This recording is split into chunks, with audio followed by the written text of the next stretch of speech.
the Painted Desert to the Ponderosa Pines, the Grand Canyon State has towns and cities with unique names. So let's hit the road and find out what's in a name, Arizona. Welcome to What's in a Name, Arizona. I'm Brian Webb. Today we visit Eloy, the skydiving capital of the world.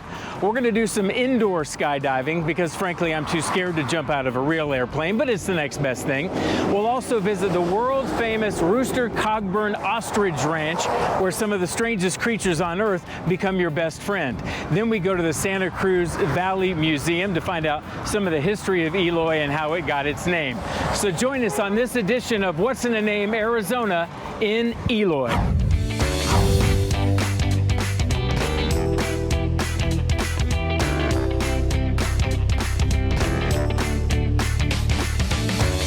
Hey guys, we're on the outskirts of Eloy at the world-famous Rooster Cogburn Ostrich Ranch at the shadow of Picacho Peak, and I'm here with the owner, Dana. Dana, this is a three-generation operation, right? That is correct. It is three generations. My mom and dad, my husband and I, and then our two boys. Tell me how this got here in the first place. Well, obviously someone put something in the Kool-Aid for us to get into ostrich ranching, but we actually started raising ostriches back in Oklahoma in 1987. 93 we moved out here because ostriches like the hot, dry, arid climate. They're from South Africa. Okay. And then it was always part of our plan was to open a show park where the public could come in and enjoy. And what's more entertaining than an ostrich? These are the strangest, some of the strangest creatures on earth. They are so comical, they're so goofy, and just watching them, feeding them is a whole entertainment system in itself. And then we've added a whole lot of other fun things. What this is a place you come and forget your problems for a little bit of time. Can we feed these guys? Absolutely. I see a sign that says they bite. Yes. What do I need to know about that? Well, I need to know how many fingers do you have? I still have 10 last check. Okay, well, God gave you plenty for a reason, so let's go feed them. All right, let's do it. So what do we do here? I'm going to give you that. So first of all, let me tell you something. Ostriches do not have teeth. Okay. So even if they do get you, it's, no, just joking. If they do get you, it's not that big of a deal. But you can nice and safe drop it in right through there. Okay, here we go. That's really nice and easy, especially for the kids. But if you're a little bit more of a thrill seeker, you can feed them out of your hand. Okay. Hold your hand nice and flat, make them reach down and over. Oh, they do go for it, don't they? Oh my gosh. See how you got me. But like I said, they don't have teeth. Your son told me they're not exactly the smartest bird on the planet. They're not. Their eyeball's actually bigger than their brain is, which that tells you a little bit. Their natural instincts are very much intact, that's for sure, and they do what nature tells them to do, which that is they're, you know, like every animal, fight or flight. They can run 35 to 40 miles an hour. They can maintain that speed for 30 to 40 minutes. So they have an amazing cardio system. Their eyesight is very keen, and so is their hearing. And despite the feathers, they cannot fly, I assume. They cannot fly. And this is not the only attraction here. What else do you have around the ranch? We've got something for everybody here. We have our miniature donkeys from the Sicilian Islands. Yeah. We have fallow deer from England, ducks, and one of the very favorites is our rainbow lorikeets, big giant tortoises and stingrays. And then we have our world famous goat kissing booth. Everyone that's first timers has to get a goat kiss. Okay, let's go get a goat kiss. Yeah. I'm gonna get away from these guys before they bite me. Come on, you gotta, come on. Oh, come on. This is our goat kissing booth. Get a piece of feed, and we're gonna get a goat kiss. Oh my gosh. Oh my God. Okay, that didn't look too bad. All right. I even got a long one for you, for you new goat kissers. Who do you think needs a kiss here? It's easier up on the top, honestly. All right, here we go. Hope I have my nose at the end of this. Ready? Thanks there. Nice and easy. My first goat kiss. Wasn't that bad.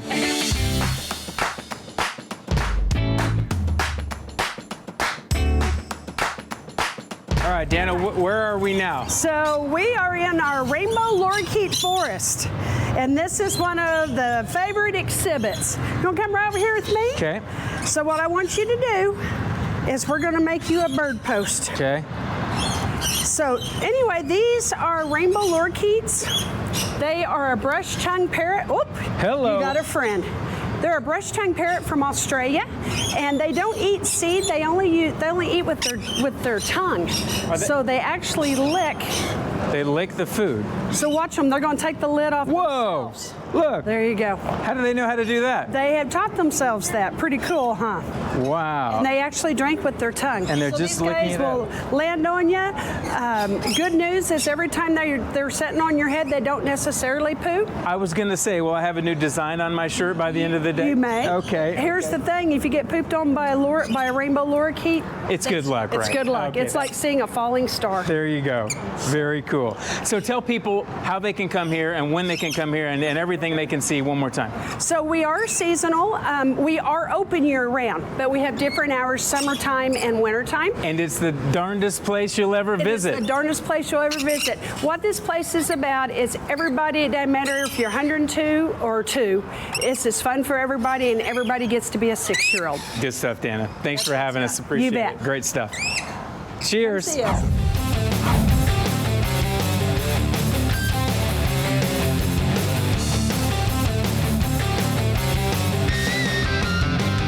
We're taking things up a notch. We're at SkyVenture Arizona with some indoor skydiving, and Paco is the pro around here to tell us more about it. Paco, thanks, man. Yes, sir. Tell us about this contraption behind us. So, what, just a huge fan, and it just keeps me afloat? So we actually have 4 fans up top. So the fans are up there? Yes, 400 horsepower each. Creates a vacuum, sucks the air up. Ah, okay. Yeah, start flying. And what's here to keep me from falling? We got a net right here and my arms. And your arms are going to help me out. Yeah. What kind of people use this? Is it amateurs? Is it pros? A little of both? We get all walks of life, really. Military, professional skydivers, first-time flyers. What's it feel like in there? There's nothing else you can really use to describe it. Yeah? Got to experience it yourself. Like I'm flying, like a bird, as close as I'm going to get to being a bird. Definitely. But is it smart for someone like me who would be way too scared to ever jump out of an airplane to come here first? Yeah, definitely. It's a good way to dip your toes in and kind of get you started, and the courage definitely goes up. Tell me before we get to this, why is Eloy such a popular spot for skydiving? Well, over here we can jump year-round because we have the weather for it. It does get a little bit hotter in the summertime, but we just start a little bit earlier. Biggest drop zone on Earth. Biggest drop zone on Earth. We got the best planes, best instructors. Wow, okay. So to do this, what do I need to know before I go in there? Nothing, where it's at, really. Really? That's it? Is there a little suit, a little safety talk, and then we're in? Yeah, definitely. Give you some hand signals and stuff, just because we're not going to be able to understand each other in there. It's going to be too loud. Okay. And get you geared up, jump in, start flying. And I'm as safe as a kitten with you. Oh, yeah. All right, here we go. I feel the need for speed.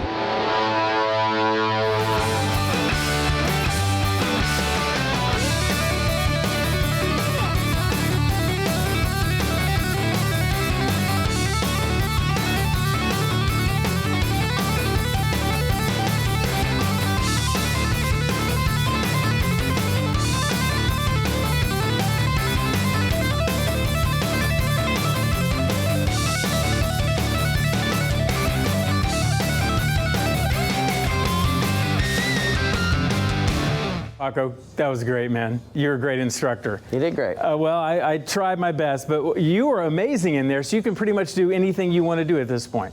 At this point, yeah. Had to hit a lot of walls first, though. And that doesn't even faze you now. No, I got tougher. And it's amazing how a little movement of your body really takes you a long way, right? Very subtle movements in there. Wow, that is great stuff. Well, and this is for any ages, anybody? We do 3 and up. 3 and up, okay, awesome stuff. Well, for thrill seekers, this is the place to be, SkyVenture Arizona.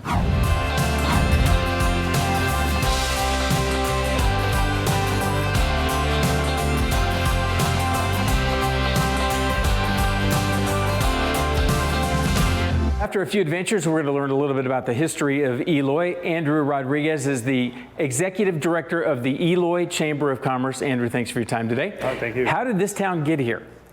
Well, it dates back a long time ago when the Eloy fields were, it was the mecca. It was the mecca of all the fields of cotton, of all the produce in the United States, pretty much. Eloy was known for its cotton, pretty much. So it was called Cotton City. Wow, Cotton City was the original name here, huh? And that evolved into Eloy how? The railroad. So Union Pacific came in and they were building the railroad, and they said, hold on, we're gonna name it East Line of Yuma. And so that's where Eloy came about. And back in that day, you did whatever the railroad company said. They were the boss. They were the boss. They were the boss. So they said, that's the name, and that's where it got. And that's where we got Eloy. What an interesting name. What is unusual about Eloy? What stands out in your mind as unusual to this town? Well, Eloy, we always said, even in the city emblem, it's in the heart of the state of Arizona. We're smack dab in the middle. So, I mean, we get everybody from all over the world, and it's amazing to see people come for skydiving, people come for bird watching, people come see the animals, and now, especially for here, you're at the museum, you see everything here.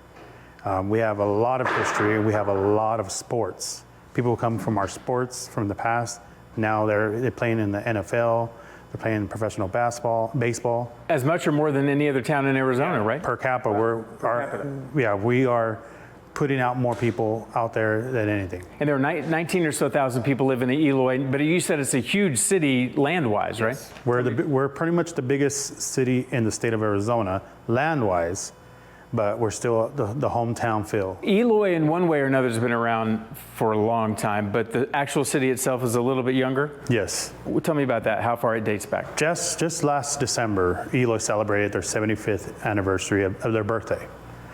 So we're still a young town growing. What can people see when they come here to the museum? You see everything from history, from the time Eloy was a small, bustling town from the con time till recent. Then you get the history from Eloy that we used to have the Grand Prix. Eloy was one of the 5 cities in the world that used to have the Grand Prix.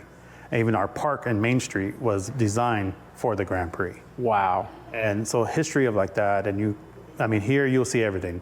We also have the segregated school, that it's still functional, so you can actually go see the actual seats where the teachers and the students used to sit, everything. We keep it very, very how interesting. Ready to go. And that's just right out back, and this was the first original school in Eloy that we're in right now, right? This was actually a schoolhouse before even the city of Eloy was even a city. Wow. Wow. So, it was awesome. So this was the place to be. Yes. And now we know the name Eloy, East Line of Yuma. Yes. Good stuff. Thanks, Andrew. Thank you. Appreciate your time.